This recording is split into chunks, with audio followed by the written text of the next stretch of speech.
இன்றைய நாளொரு சிந்தனை நிகழ்ச்சிக்கு உங்களை வரவேற்கின்றேன். இன்றைய நாளொரு சிந்தனை நிகழ்ச்சியில் எல்லாருக்கும் என்னுடைய ஹாப்பி ஈஸ்டர் வாழ்த்துக்களை தெரிவித்துக் கொள்கிறேன்.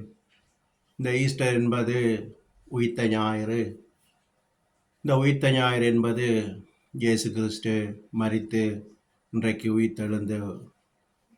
உயிர்த்து பரலோகத்துக்கு சென்ற நாளைத்தான் உயிர்த்த ஞாயிறுன்னு சொல்கின்றோம். இது நடந்தது பார்த்தீங்கன்னு சொன்னால் 2000 வருடத்துக்கு முதல் இயேசு கிறிஸ்து இந்த பூமியில் மனிதனாக பிறந்து வளர்ந்து 30வது வயதில் அவர் ஞானஸ்நானம் பெற்று 3 வருடம் ஊழியம் செய்ததாக நாங்கள் பைபிளில் வாசிக்கலாம். ஊழியம் என்பது அவர் இருந்த காலத்தில் அங்கே இருந்த சனங்கள், வியாதியாக இருந்த சனங்களுக்கு அவர் வியாதியை சுகப்படுத்தினார். துன்ப துயரத்தில் இருந்த சனங்களை ஆறுதல் சொல்லி விடுதலையாக்கினார். இறந்தவர்களை உயிரோடு கூட எழுப்பினார்.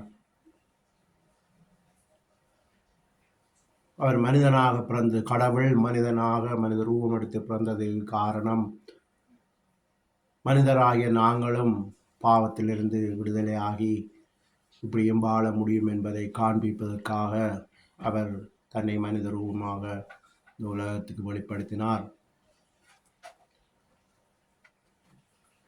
அப்போ அவர் 3 வருடம் ஊழியம் செய்து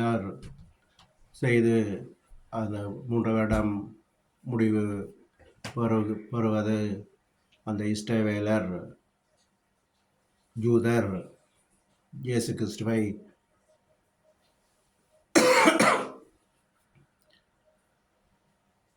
கடவுளுடைய குமாரன் இல்லை, இவர் பொய் சொல்லுகிறார், கடவுள் என்று தன்னை வெளிப்படுத்துகிறார் என்று சொல்லி தான் அவரை குற்றம் சாட்டினார்கள்.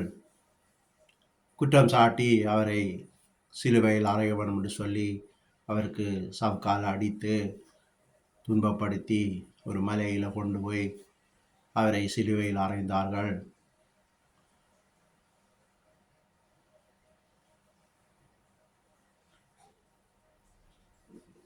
கடந்த 2 நாளுக்கு முதல் பெரிய வெள்ளின்னு சொல்லி நாங்கள் அதை துன்ப நாள் என்று சொல்லி செய்திருப்போம். அந்த வெள்ளி தான் அவரை பிடித்து சிலுவையில் அறைந்தார்கள்.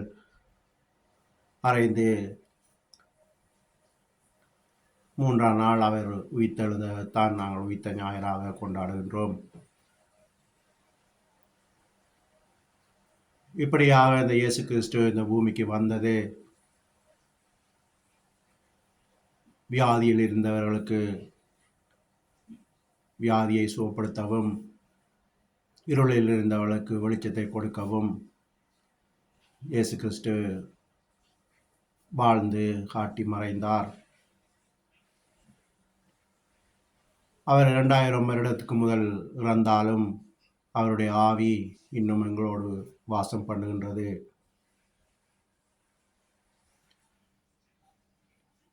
நாங்களும் இந்த காலத்தில் துன்பம் துயரம் தீராத வியாதி, டாக்டர்கிட்ட போய் மருந்து எடுத்தாலும் சுகமாகாத வியாதிகள் இருந்தால் அதை இயேசு கிறிஸ்துவை ஏற்றுக்கொண்டு இயேசு கிறிஸ்துவை விசுவாசித்து அந்த விசுவாசத்தோடு நாங்கள் அவரிடம் கேட்டு அந்த வியாதியை கடினப்புறப்படுத்தணும் என்று சொல்லி நாங்கள் செபிக்கும்போது அந்த வியாதியிலிருந்து விடுதலை பெற முடியும். சில பேர் கிறிஸ்தவர்களே சொல்லுவார்கள், நாங்களும் செபிக்கிறோம் தான், ஆனால் எங்களுக்கு விடுதலை கிடைக்குது என்று சொல்லி.